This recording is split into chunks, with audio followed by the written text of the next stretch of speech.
Steiner, an influential modern mystic from the turn of the century, provides an insight into the thinking and sophistication of the ancients through a thought exercise. Hold a seed in one hand and a stone of similar size in the other. Look at them both and try to visualize how they are the same and how they are different. When the breakthrough occurs, we suddenly see into a higher dimension, the fourth dimension of growth. All living things live in an additional dimension of growth, expansion, and organic change over time. As the living representation of the forces of life, the Temple of Karnak was itself alive. It existed in at least 4 dimensions.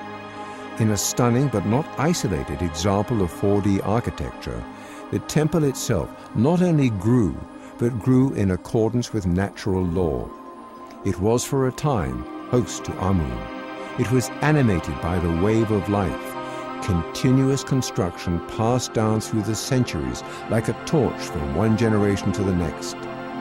The wave of life passed through it as it did the successive generations of those who worship within its living walls. Not only is it in a state of constant creation, I think the earliest extant bits of this temple go from the Middle Kingdom. Most of it is New Kingdom, some of it is Ptolemaic. And I believe that every single pharaoh has left some element or some piece of, every single pharaoh did something here, some bit of construction. It starts, as all temples do, with the Holy of Holies, the sanctuary, and then grows out. But in this case, it grows out sort of like an onion.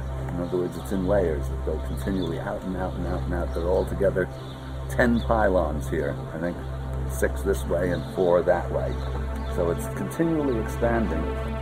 Each one has to have his stamp on this particular temple, not on other temples. Other temples are built often in one fell swoop, and then additions are made after 1 or 2.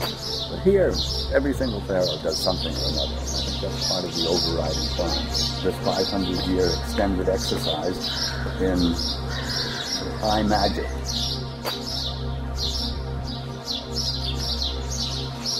Karnak was a 500-year extended exercise in high magic.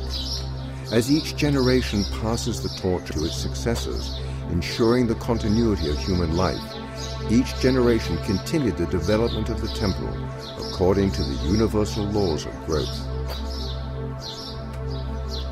The individuals would come and go, but life itself continued.